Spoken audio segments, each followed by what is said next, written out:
First I want to start off with, man, I feel for Josh because he does a really good job, like a really good job.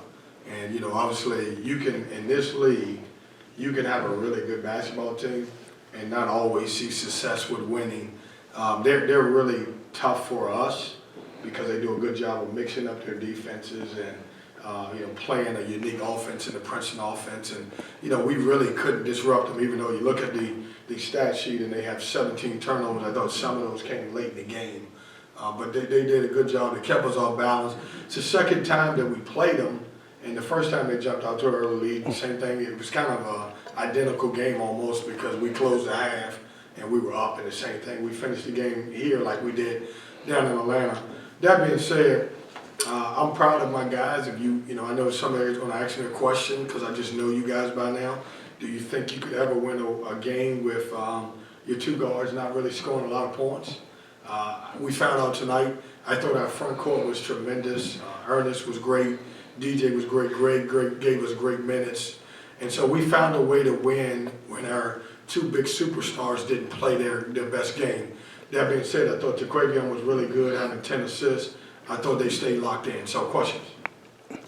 DJ Burns once again showed that he can do it all. I mean, he's got a fan base growing in the crowd, and he's becoming more of the NC State base. How many times can you say DJ Burns is the guy in this team as of late? Man, I'm turning into a post coach. 20, what was that? 20, what did I do? He had 26 the other day and then 21 tonight. I got to be careful now. He's been great. And what a great personality this kid is. And people are telling me, during this time of year, I try to stay off Twitter as much as I can. But everybody's telling me he's inviting grandmothers and everybody to, to the games. And I mean, he's a great personality. I mean, you want to talk about NIL, that kid's probably working his butt off for that stuff. But, good player, great touch, love what he brings to our team. Playing him way too many minutes. 37, I didn't come into the game wanting to play him 37. I actually had 25 in my mind, and it didn't work out that way. At the same time, Burns gave the shades to Ernest Ross as kind of a player of the game. Oh. So, I mean, in the first half when things weren't going that well for you, Ross really gave you a pick-me-up. He was good, Chip. He did a good job. I think, getting to the free throw line, I think he was 7 for 7 from the free throw line, gave us energy plays.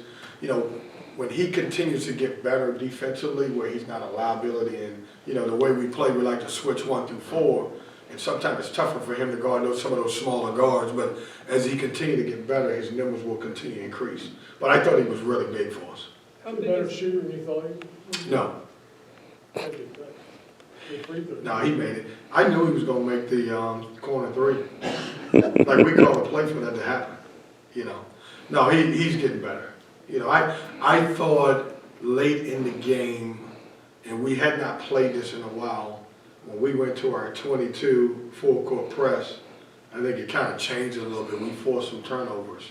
The reason why I switched to that is because we couldn't get steals late in the game. DJ's man was coming up and just getting the basketball. So we went more to a zone press than anything, and I thought that created some situations for us. And give our guys credit, we had not played it in a while, but I thought they executed it. How big is the shooting touch that Casey Morsell has added to his game this year been for you guys? Casey's been good. Me and Craig had a debate, and I want somebody to fact check Craig. And Craig, he actually got sensitive with me. He's like, I've been with you for 6 years and you don't believe me? So he said this was Casey's most points he's ever scored in an ACC game at 17. Now, he's probably right, but I didn't believe that. I thought he scored more in an ACC game. Craig's probably, matter of fact, Craig, you're right. I just want to make sure that he's doing his job. We're gonna figure, and I know it's enough stats people in here. They're going to check behind him and they're going to tell us whether he's right or wrong. But he's been really good. He's improved so much. I've said this. I think he's really starting to get comfortable with our program and our system, the way we play. Coach, before the game, you guys seemed pretty relaxed going through your warm-ups and everything. At the 12-minute timeout, you voiced your frustration with the squad. After that timeout, you guys went on a 30-16 run to close out the first half. Yeah. What did you say to get through to your guys? It wasn't frustrated. I was just straight up mad as hell. Excuse my language. Okay, I was bothered by we didn't defend, and I didn't like the way we played. And as I told you guys against Florida State, here's the great thing about this bunch: they will allow me to coach them. They understand that when we're not, together and playing the way we should, then I'm not going to always be the happy guy. But I thought we closed and we responded right after that. And DJ becoming a starter after Dusan went down, was averaging over 15 and 5 a game. Do you think he's getting the respect he deserves nationally? Because I feel like the ACC is starting to wake up to him. Well, I don't know. I don't follow whether they. I know he's very important to us. And, I know if you're in the ACC and you have played against him, you know what type of player he is, but I don't follow whether he's getting the attention nationally that he deserves. Was there something you were seeing today for Jarkel and Jaquavion, maybe just the shot selection, or maybe the touch, or their intensity that maybe was kind of causing their off day? No, I just, unfortunately, good players sometimes have off days. And very seldom do you see it both have it at the same time, and they did. This is a tough game. I think everybody has talked about this. The last two games that we played against Florida State and even Georgia Tech, both of those guys are very capable of beating you because they both have unique defensive styles. Florida State switches 1 through 5. Josh switches defenses up. The unfortunate thing is if you lose those, it really hurts you because they're quad fours. And they're better than that. Even though you look at Georgia Tech's record, they still beat Miami. I know it was at home, but if you lose a game, it just really hurts you. So, I told everybody that they had to be locked in. If those two guys are not having a good night, then we got to find other ways to win. And I think we did today. How rewarding is it to see your team grind it out in the last 4 minutes like that? And do you see value in that going forward, having that resolve? Yeah, I think it was. And I may be wrong on this, I think it was 2:59 on the clock and we were down 1. And we just said, hey, we got to lock in. We got to get stops from that point on. We have to, obviously they playing well. We got to steal, then we made some plays.